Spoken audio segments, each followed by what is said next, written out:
And now, a word from our sponsor. You cannot see. You grope around wildly, as your footing is also unstable.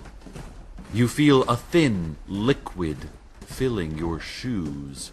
It is not water, you can tell. A pungent smell of brine or anxiety. Your hand strikes something solid, a wall, you think. It is soft, leathery, but also wet. You keep your hands to the surface and it is moving in and out, like it is breathing. No, more like spasms.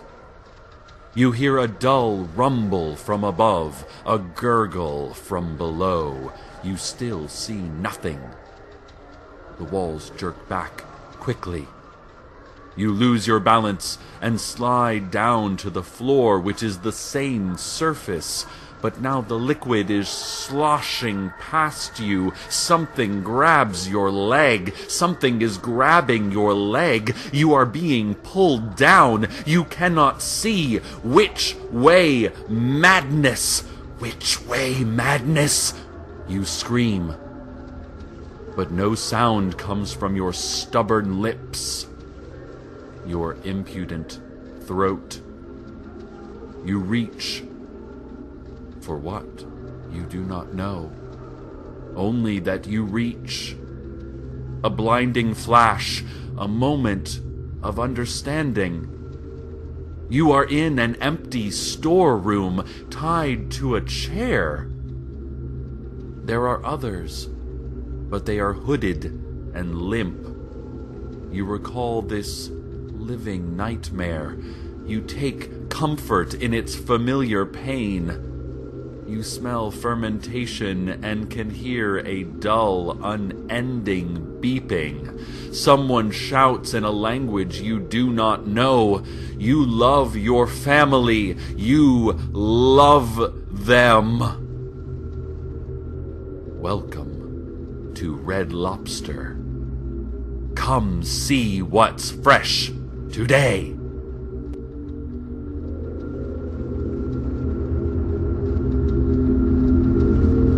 More on the Whispering Forest. Intern Richard called to say the woods are stunning, and the moment he arrived, they were so welcoming. Richard, you have lovely green eyes. I can't believe I just noticed them. That shirt really brings out those piercing gems. You also have nice, soft hands. Do you play guitar? Would you like to play guitar? Do you like music? The forest apparently whispered. Richard reported to me that he wanted to stay in the forest, but I told him that he still has intern tasks to do here at the radio station, like filing ad contracts and renaming the wingless insects. But he insisted on staying. Richard told me that his feet started itching at first, then tingling, a very pleasant tingle. He then noticed gray-brown patches forming along his feet and legs, and he couldn't move, and Richard assured me that this was exactly what he wanted. But I have already sent for help. Ladies and gentlemen, for your safety, please stay away from the Whispering Forest. Do not listen to its hollow compliments, its sappy flattery. Learn from Larry Leroy. Stay inside and watch television. There is no reason to go explore nature. No reason. So, as I try to find out what has happened to our station intern, let us go to the weather.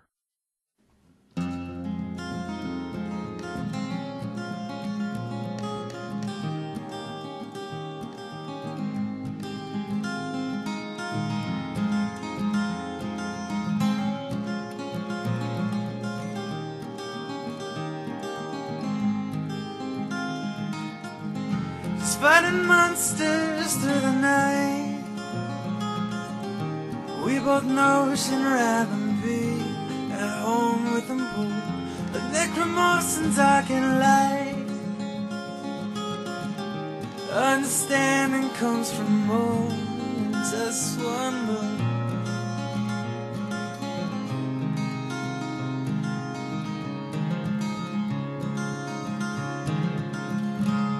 There's a hole in the world. It seems we've ought to know. There's a hole in the world. Now you've gone, left me all alone.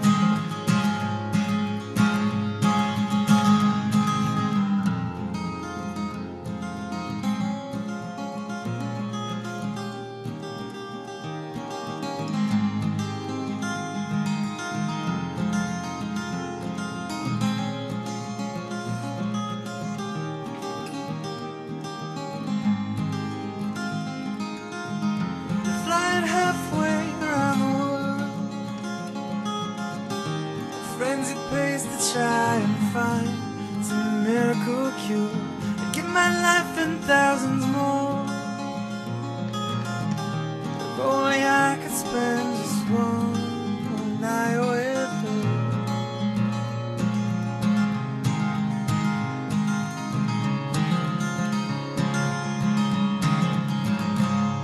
There's a hole in the world. Seems we've ought to know. There's a hole in the world. Now you've gone, left me all alone.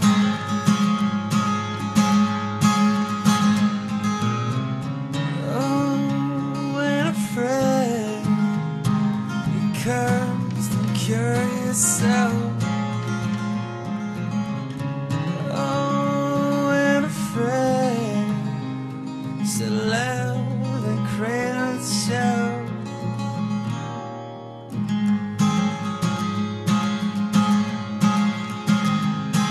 There's a hole in the world. Seems we've ought to know. There's a hole in the world. Now you've gone, left me all alone.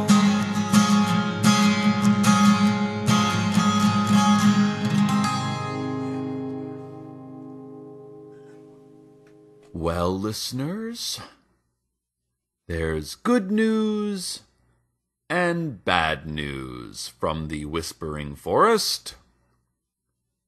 The bad news is that intern Richard, as we know him, is lost to us forever, as are the dozens of first responders, concerned citizens, and curious nature lovers who all went to the Whispering Forest today.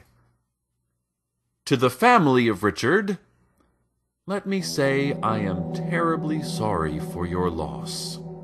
He was an excellent intern, and he will be missed.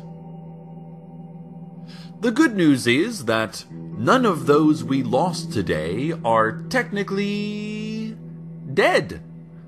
According to Simone Rigido from the Earth Sciences Building at Night Vale Community College, the Whispering Forest is a place where we can all plunge our feet and hands into the cool, soft soil, allowing our fingers and toes to grow and spiral into the earth, quickly and deeply intertwining with themselves, each other, snaking in and through a complex organic network to become one.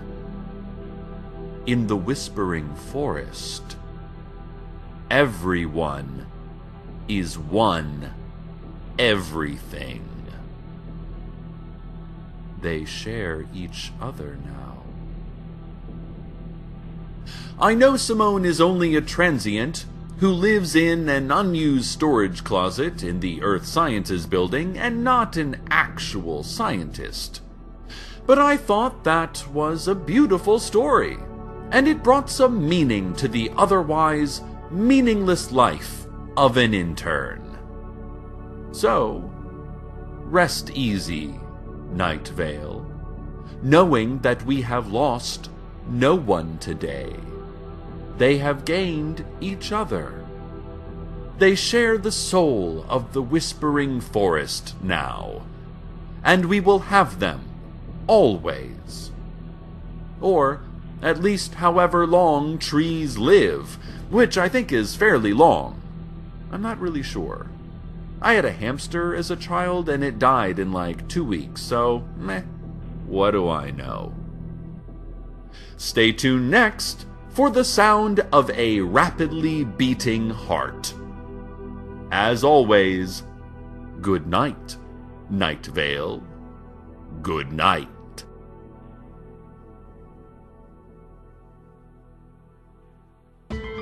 Welcome to Night Vale is a production of Commonplace Books. It is written by Joseph Fink and Jeffrey Cranor, and produced by Joseph Fink.